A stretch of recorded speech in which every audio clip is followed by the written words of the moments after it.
Hi, I'm Joe Folkman. I'm president of Zenger Folkman. Zenger Folkman is an international leadership development firm. We do business across the globe. One of our best and most successful strategic partners is Lay & Associates. We're very proud of the work that they are doing in Vietnam. And we're excited to be part of this program today. And we have a presentation on succession planning and what you can do to prepare your leaders for the future and for success in the future. Now, the goal of succession planning is to identify and prepare leaders to take on challenging new assignments and generate results that propel the organization forward. Now, that's the goal. And, the big question is, what gets in the way of doing that? Most of the organizations I work with are very concerned. They think there's a leadership shortage. They don't have the people they need right now to be successful. And when you talk about the future, they're scratching their heads and saying, wow, I don't know what we're going to do.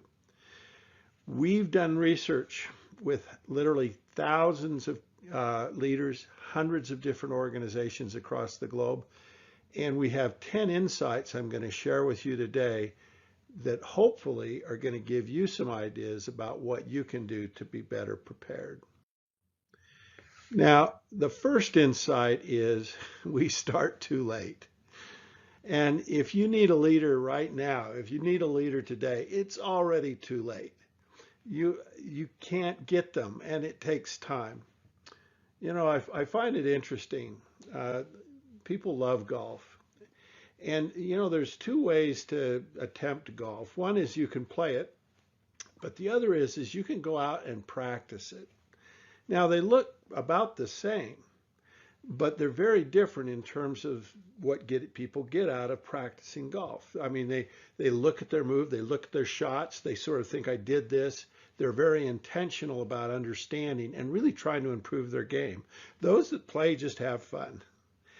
There are leaders who are trying to improve their leadership. They're intentionally working on it. But most leaders don't know what to do. They don't know what their deficiencies are. They don't know what their strengths could be. They really are clueless as to what to do to improve. And what we think is if you can get your leaders to think about development and think about improvement earlier, it's going to be really helpful for you. Now, what's interesting about this whole problem is that we've found that people become supervisors at an average age of 27. But when we look at our database and we say, what age do we get leaders in this development program where they get a good feedback about their current level of effectiveness on different competencies? The average age of leaders we have in our programs are 46.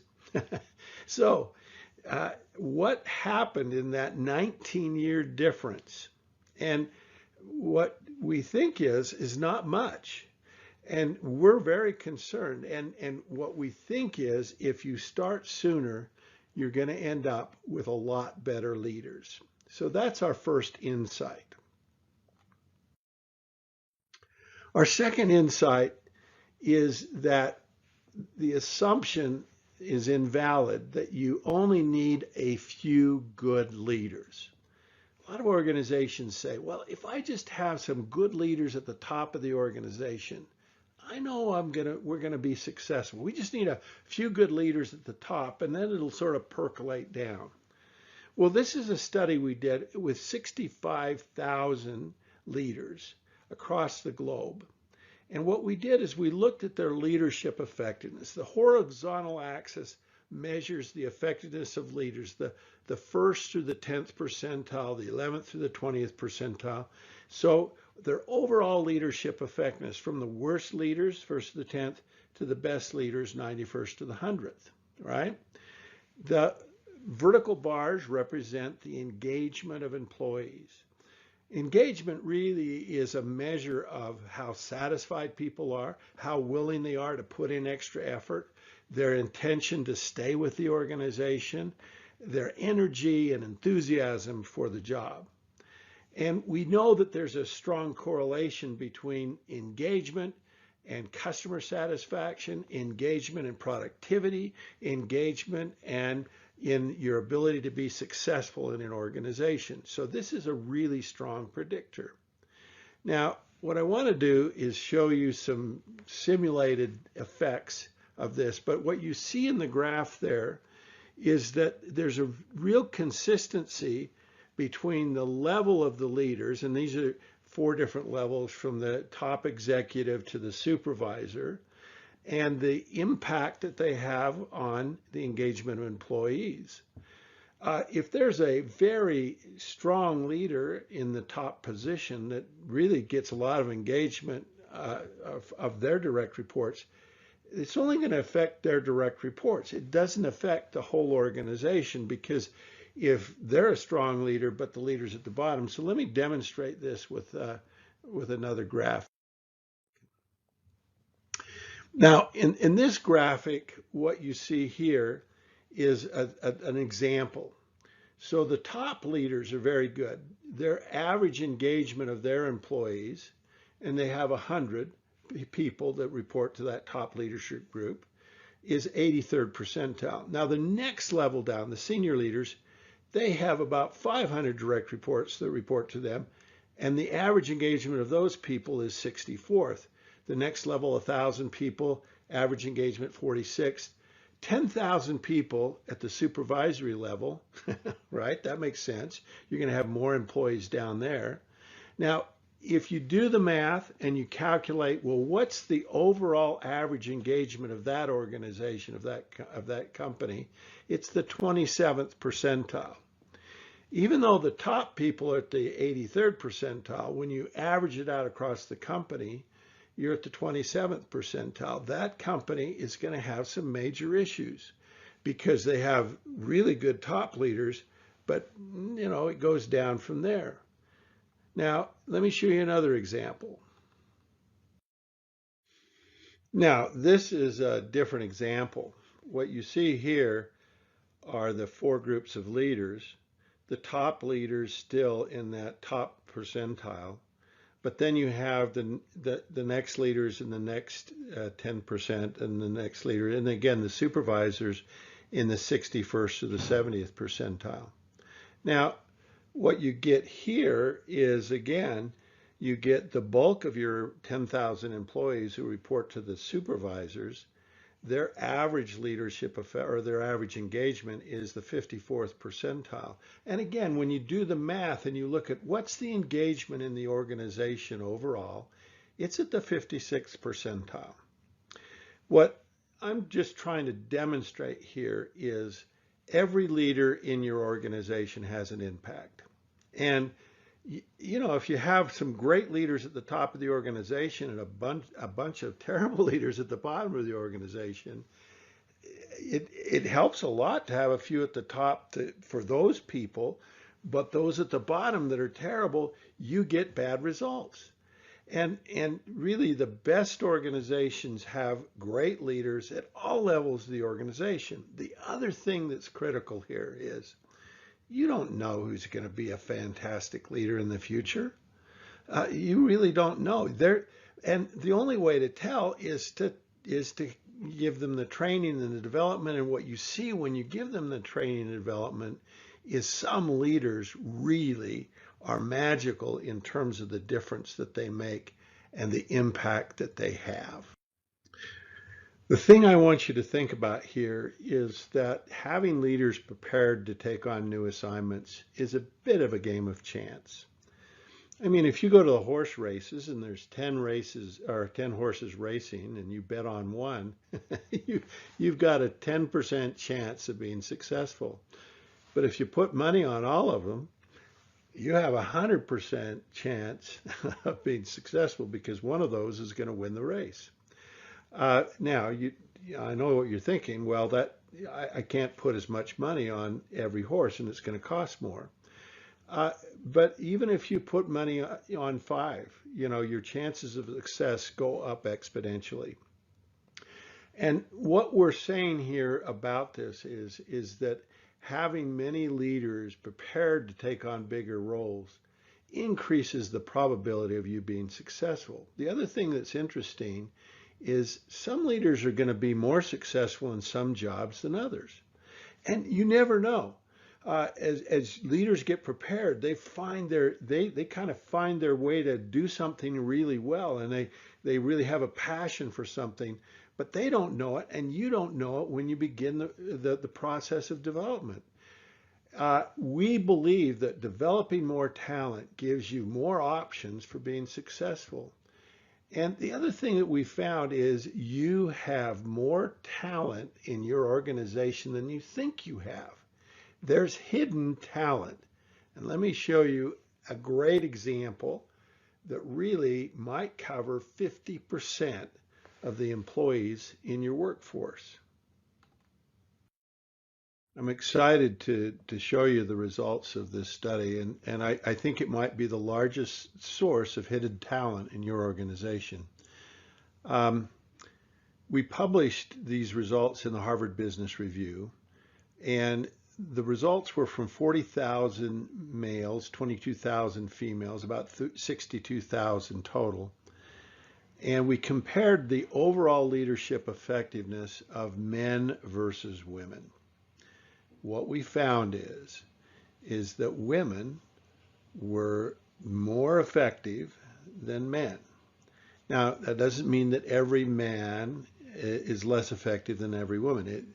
It's an average, and there's some men that are more effective, and not every woman is more effective. But on average, women tended to be or score higher on the assessments than men. And we even looked at this in terms of comparing male and female raters, and we didn't find any bias on this in terms of the bias that people might have in terms of males and females. Now, this is surprising. And when we looked in more detail at the analysis, we found that when we looked at 16 competencies, women scored more effectively, higher on 13 of the competencies. Males scored higher on 2. Okay? And so what I find from this study is an interesting data point. And the data point is that you may have talent in that organization and you're not thinking about them as executive talent. I mean, as you look at most organizations, and if you look at the hierarchy of leaders, you'll find the curious case of the disappearing woman. And you don't find many in senior leadership positions. What we find in our research is that women can be great leaders. And if you had an assignment and you have a man and a woman and they're about the same, and you really don't know, all other factors are the same, if you were betting, I'd bet on the woman. Okay? So that's a source of hidden talent. The next observation we have is leadership flows downhill. Let me illustrate this for you. We did a study with leaders at the top of the organization, the middle, and the bottom. We measured their effectiveness. This was over 11,000 leaders. And what we found was the top level leaders at the 73rd, the middle 58th, and the bottom at the 44th. Now, as the HR executives look at this, they get very excited and they go, oh, it's working. It's working because our succession planning, our promotion system works. I mean, we don't randomly promote people. We take the best leaders at the bottom and we promote them to the middle. And we take the best leaders at the middle and we promote them to the top. And so, yes, it does work. That's great news. Now, here's another interesting data point. We had a new organization join this sample. They weren't at the 73rd percentile, that top level team. They were actually at the 57th percentile. And the middle level was at the 44th, the bottom level at the 38th. Now, as you think about this, it's an interesting kind of process, because as you think about how leadership goes, it flows downhill. Senior leaders create a ceiling, and It's like, you hit your head against the ceiling because you can't go past it. And, I say this to people, they hate it, but you're probably going to be less effective than your boss. They go, well, I could be more effective. Yeah, you could be. But on average, we find that if your boss is at this level, you're a little less effective than your boss. And this creates an interesting problem in organizations, and I'm going to talk about that.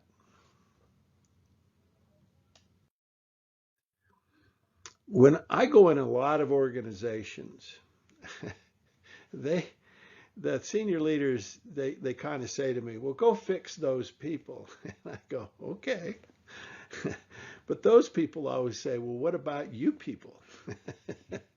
I mean, one of the things that we've found, if you want to have a successful organization with great leaders, then all leaders need development. All leaders need to improve their leadership effectiveness, especially those at the top of the organization. Now, let me show you another example of that. We wondered about if leadership was contagious. And we've thought a lot about contagion in this last year, haven't we? Because we've got a contagious disease. And people can catch it just by being around you. And we've learned some things. We're wearing masks and we're staying 6 feet apart. And I understand in Vietnam right now, there's a bit of a surge in this, and I'm sorry about that. But we looked at leaders, we looked at managers, and then we looked at their direct reports. Again, if your manager isn't very effective, that doesn't mean you're not going to be effective. And if your manager's great, that doesn't mean you're going to be great. But here's what we found in our research. If your manager, their leadership effectiveness was at the 10th percentile, then the direct reports to them were at the 29th percentile. In other words, it sort of pulled down their leadership. If nothing is, if there's no effect here, they'd be at the 50th percentile. But what you see here is that every level here, and if you're in the top 10% as a leader, you pull those leaders that work for you, those direct reports, up 25 percentile points. Leadership is contagious, and having great leaders at one level affects leaders at the next level. And so you can see this compounding effect from leadership and the impact that's going to have in your organization. Let me talk about the next idea or insight here.